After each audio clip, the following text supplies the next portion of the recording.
Greetings. Welcome to NASCAR America Debrief. Nate Ryan, Jimmie Johnson, Marty Snyder, Kyle Petty here to take your phone calls that will appear later on the YouTube Motorsports on NBC channel with Jimmie Johnson, 7-time champion. So we're going to get started with Greg. Greg, you're on NASCAR America Debrief. Welcome to the program. Yes, Vogue. I watch your show all the time. And my question to Jimmie Johnson is, if you could design the next generation NASCAR, how would you design it? Yeah, I'm a big fan of horsepower, so I would put more power in it. I'd start there. It's a big engine, and we're going to build a car around it. Yes. Wouldn't you have loved to have driven like the Champ Car days where they had 1,000 horsepower and like that much downforce? But I would want soft walls. Oh yeah, Soft walls, then yeah. Yeah, Paul Tracy talks fondly of those days. Yeah. Yeah, a lot of fun. Back to the phones. Lindsay in New Jersey has a question for Jimmie. Lindsay, you're on the program. Hey, everyone. Hey, Jimmie. I'm calling for my husband, John, who's been a huge fan of yours since your rookie year. And last night we were talking about drivers and their key tracks. Outside of Martinsville, now that you're on a strong resurgence, which upcoming tracks do you feel you have a strong potential for our next win? Yeah, I think this weekend is a really good chance for us. Our mile-and-a-half program, especially tracks that require a lot of downforce, have been good for us. So I think Kansas, just watching the race back today, we had a nice top 10 finish. Alex Bowman was in contention to win. Chase had speed. 24 had speed. So this weekend could be the weekend. All right. From racetracks to race teams, Justin on the line with a phone call for Jimmie Johnson. Justin, welcome to NASCAR America Debrief. Hi, guys. How are you? Good. My question to Jimmie is, both 7-time champions, other than you, have started a race team. Have you thought to maybe keeping the tradition going and maybe start a team at all? No, I haven't. I didn't. I just find that guys I've met that I've grown up with in racing at a young age had a desire to be an owner, and that has just not been in my wheelhouse. Tony knew he was going to do it. Yeah. Kevin knew. I mean, there's just guys that's what they're into. I've always had the dream of showing up with my helmet and racing this car today and then taking my helmet and driving that car tomorrow. So I'm not saying it would be out of the question, especially as once I retire and I want to go back and race some old cool car, like my off-road stuff. Yeah. I want to go back and do that. I don't know what that looks like, so maybe there is a chance there, but it's really not something high on my list to be an owner. And those guys grew up, and to be honest, if you talk my dad and Earnhardt, they just grew up under a different model. It was a different way of racing, how they got here and the way they came. It's a totally different business/sport now than what it was then. Yeah. I hadn't thought about that. That's an interesting way to frame it. Yeah. That other two 7-time champions had Yeah. started their own teams. Back to the phones. Terry in New Hampshire. Terry, welcome to NASCAR America Debrief. Thank you very much. Hi, guys. Jimmie, Hello. I've been a longtime fan of yours, and I admire you for your humbleness. My question is, being that you are the senior driver at Hendrick now, what do you feel is the best advice you can give to your teammates? That's a good question. Right now, it's what's top of mind, and right now it's all about relationships, in my opinion. So. Relationships with your crew chief, relationships with the other drivers, relationship with the boss that's in the picture there. I think life, the longer I live, I just realize how important those relationships are. And in a NASCAR world that we have today, where everything is so regulated, what really makes a difference are the people and the relationships that exist within those people. So double down on that stuff. Is it important to have relationships outside of your team, you feel like? Because I think a lot of young guys come in today and they just have relationships with those 3 or 4 drivers. Yeah, I mean, it's tough because it's so easy to say things you shouldn't, and you don't even realize sometimes what you say outside, and we're all fighting for the smallest of margins right now. But I do think it's important to have perspective from all areas, and to have a Rick Johnson in your life that will call you and be like, man, I saw someone on TV. Why are you acting like that? That's not you. Yeah. So to have a good circle of friends to balance you out, to call you out when it's needed is important. Someone to hold you accountable. We're still looking for that for Kyle. Yeah, we're never going to find that person. I broke training a long time. Hey, and in that same kind of vein, I want to is when you came in, and it was you and Jeff and that group. You hung out with Jeff. Yeah. Okay. But you didn't hang out with drivers from other teams.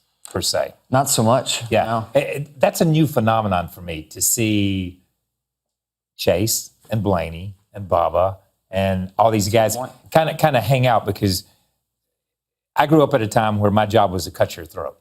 Right. I can't hang out with you and cut your throat. Right. Yeah, you know what I'm saying? I mean, and that's a pretty graphic way of putting it. But your job is to go out there and kick everybody's rear end. So I didn't remember you guys being that way. No, there were some guys that certainly like to have fun, and if you ran into them out and about, you share a cold one with them. Yeah, but that's it's right. not that you were spending as much time as you see now today, for sure.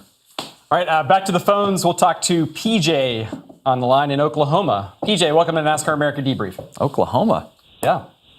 State you know well. Yeah, thanks, Big OU guys. fan. How's it going? A Boomer Sooner, baby. There you go. See? Hey, Champ, you talked about how you joined Chevrolet, you know, how you got to them, and you basically had to switch from going to Indy cars to NASCAR. You talked about that over on NBCSN, right? Yes, sir. That means since you've been in the Cup Series, that means you've driven 4 different Chevrolets in NASCAR, right? You've driven the Monte Carlo, you've driven the Impala, you've driven the SS, and you've driven the Camaro, right? Which one of those was your favorite, Jimmy?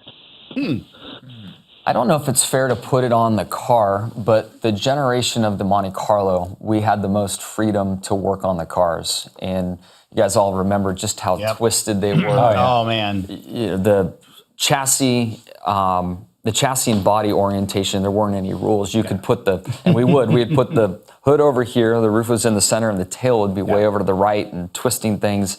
Those are just cool cars. And you could go to the racetrack and you wouldn't change springs often. Many times you'd go and work on side force, more percentage up front, more in the rear. It was just a different game back then. That was a lot of fun. So I would pick the Monte Carlo. Those cars were twisted so much they couldn't get the diecast in the box. They had to widen the diecast. They barely fit him in the hauler. The late great David Poole would call them twisted sisters. Yes, yes. Right, Nate? Yeah, that's right. I knew you weren't going to say the wing, by the way. LCOT. As I continue to brag. I won a lot in that car. But We'll go back to the phones and talk to Susan in Grand Rapids, Michigan. Susan, welcome to NASCAR America Debrief. Thank you, gentlemen. Jimmy, longtime fan here as well, and very happy that you're still competitive and going for that 8th championship. So good luck for that. You're welcome. Any plans yet for after your Cup career? No, nothing's sorted out there. I guess I've got some time yet before the pressure's really put on me. But when I heard Grand Rapids, I just had a flashback to it was on the opposite side. One of my very first times to ever drive a stock car was in Grand Rapids up there at the racetrack. Yeah, Really? Yeah, cool. Maybe I'll come back up there and I don't know if Run a that late track model? is still there, but if I remember right, it doesn't have walls around the outside of it. No walls? What was that, Berlin? I'm not What's sure. in Berlin, Berlin, and then there's one there too. Yeah. I thought your after racing plans were you were racing in the horse business. Oh, the horse business. What? Based on your advice earlier. That was rather Are proper. you buying horses? Yes. Well, my girls are riding, so right now we're leasing, but I know that's going to lead to a This purchase came up at some point. This came up a few weeks ago, and he's like, give me your wallet. Give me your wallet. Because I told him we were thinking about buying horses, and he goes, give me your wallet. I'm just going to throw it off the roof of the building. That's what I told you. That's my story. I'm going to go to the top of the highest tower over here. Just throw your money on. Make people happy. Exactly. That's Kyle's line for don't buy horses. All right, we've got a technical question on the line from Ron in Massachusetts. Ron, welcome to NASCAR America Debrief. Yeah, this question is for Jimmie Johnson. I'd like to know, if possible, when it's real hot out and the poor drivers are in their car at 140 degrees, if NASCAR would allow them to have an oxygen tank in the car so that they could breathe some oxygen so it would help them get from delirious and dehydrated in there. No, they don't want that compressed air and that cylinder inside the car for safety reasons, but we have a lot of air blowing at us, which surprisingly works pretty well. And then I'm one of the few that's really been working on a cool shirt. So there's actually some fluid that runs through a box that knocks about this little device, they call a box, that it knocks probably 20 to 30 degrees of temp out of the fluid before it circulates back up to your shirt. So instead of it being 140, it's 110. So it feels great. It's way nicer than not having. Cool. But you've been on the front end of that, not only wearing the cool shirt and developing the cool shirt, but you also will literally soak your fire suit before a race. Now, why does that work? That would seem very counterintuitive. Like that would cause it to be hotter. Well, all of my efforts are because I cramp really bad. Okay. And I have issues with it. I have my whole life. So becoming more fit has helped my body physically kind of adapt. But I've just learned so much more about how much I sweat and what's in my sweat, as awful as that sounds. But pre-wetting my suit, I am saving myself the water volume because once you're finally wet in the car, once you finally sweat, that's when you're comfortable. So I'm buying myself 45 minutes of time where I'm not using my own body fluid to do that. Interesting. Doesn't it feel weird when you get in the car though and your It's suit's awful. wet? I mean, I like walking over to driver intros, sloshing around in my shoes, but it just helps. And what I'm trying to do is help my own water volume. Okay, makes sense. There you go. All right, illuminating question, illuminating answer, and that's all we've got for phone calls. Thank you. Learned a lot about you, Jimmy. It's been fun. Man. Good time. Fun hanging out with you. Yeah. Thanks for being here. Thanks for all your phone calls, and we'll see you next time on NASCAR America Debrief. Thanks for watching.